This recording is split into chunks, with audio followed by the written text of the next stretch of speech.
Comenzamos nuestra entrevista en la edición central de Noticias. A ver, en campaña los candidatos hablan. El día de la elección, estos callan para que hable el pueblo. El día después de la elección, los únicos que hablan, incluso los conductores callan, son los analistas políticos. Y aquí está con nosotros Eduardo Muñoz. ¿Qué tal, Eduardo? Todos los minutos para hacer un análisis de lo ocurrido, ¿no es cierto?, que sorprendió a muchos y claro, hay varios récords que podríamos considerar, pero nos interesa mucho saber qué es lo que ocurre a partir del 11 de marzo del próximo 2022. ¿Cómo estás? Hola Carlos, gracias por la invitación como siempre, un saludo a todo el equipo del canal y a la gente que nos ve. Bueno, efectivamente fue una elección sorpresiva, de hecho con el equipo de prensa de Quinta División habíamos estado esa mañana conversando, habíamos dicho que podíamos pasar seguramente el 50% de participación, pero no me imaginé el 55% y en algunas zonas incluso el 59%. O sea, estamos hablando de una marea de votación, eso es la verdad. ¿Cómo interpretas ese hecho?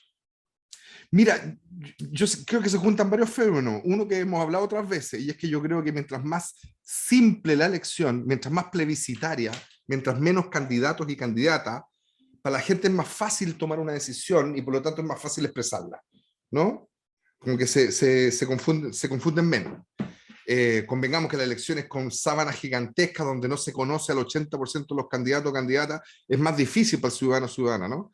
En cambio, una elección con solo dos candidaturas y además tan radicalmente distintas entre sí, hace que la elección se convierta en un plebiscito, básicamente. Y yo creo que eso fue lo que pasó ayer. Y de hecho, déjame contarte, los números finales son muy parecidos, por ejemplo, a las cifras del plebiscito de 88. Muy parecidos.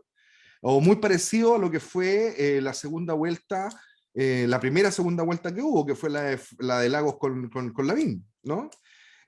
Como que los clivajes que se producen en una segunda vuelta tan blanco y negro hace que para la gente los atajos cognitivos, que se llama técnicamente, ¿no? Aquellos atajos con los cuales la gente toma decisiones, porque nadie puede saber de todo, pues nadie es capaz de evaluar un programa de gobierno desde su plan de energía nuclear hasta muy amplio, ¿no? Entonces la gente usa atajos cognitivos valóricos, ¿no? De sentirse identificado con cierta postura, y ahí el que lo hizo mejor se nota por los votos, más allá de las preferencias personales, evidentemente que el que tuvo un despliegue un poco más ancho en términos de convocatoria fue Gabriel Boric. Lo que uno escucha a propósito de los análisis post-elección señalan, entre otras cosas, que la campaña de segunda vuelta del candidato Kast no fue afortunada. Bueno, está claro en los resultados, pero no se hizo bien. Yo difiero, fíjate, de su análisis. Yo difiero porque, en primer lugar, yo creo que Kast, y no lo digo con placer, para que nadie se confunda, ¿no?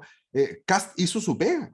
O sea, mal que mal, obtuvo más de 3,5 millones de votos. Claro, pero tenían que ir a capturar un voto que no era el de ellos, no era el duro. Y que era muy difícil que Kast...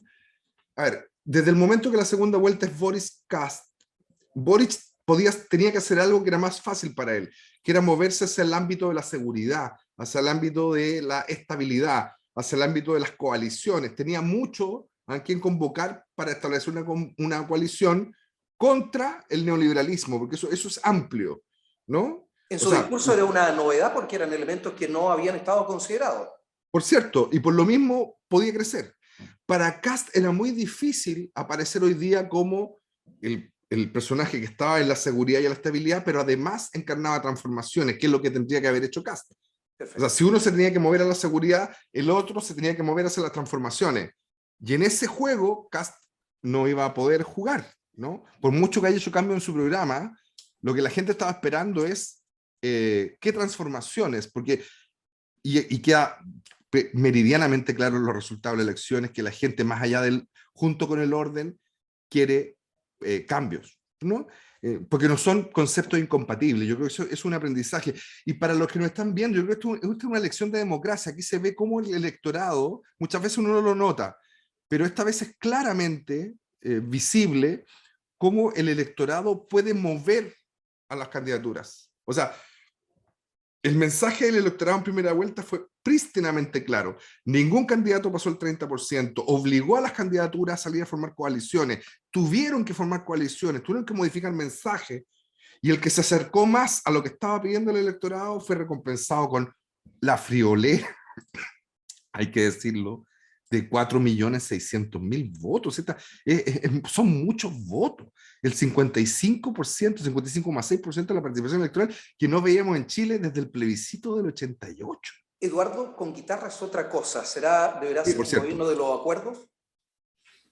Mira, con el Parlamento que hay, porque hay un elemento que ya no se modificaba con la segunda vuelta y era la composición del Parlamento, donde ninguna fuerza tiene mayoría por sí sola. Sí. O sea, si hubiera ganado Kast, hubiera tenido el mismo problema. Tampoco tenía Parlamento en mayoría. Exactamente. Eso absolutamente obliga a que las transformaciones que se van a proponer al país tengan que contar con bases de apoyo más sólidas. La diferencia es que esta vez con este nivel de dispersión en el Parlamento no van a ser, a ver, ¿cómo explicarlo? No va a ser un programa ideológico, sino que va a ser construir mayoría decisión a decisión. Para cada decisión va a haber que buscar mayoría parlamentaria. Se nos acaba el tiempo, pero no puedo dejar de preguntarte, en 30 segundos, viene la conformación de los equipos, tarea no sencilla. No sencilla, se está buscando el error, por eso lo están presionando. A ningún presidente le han pedido que declare gabinete antes de una semana de electo, porque saben que es un juego difícil, porque en la conformación del gabinete... Especialmente en Hacienda. Especialmente en Hacienda. En esa combinación del gabinete se juega gran parte del éxito del primer año de gobierno. Entonces yo creo que vamos a ver, la gente va...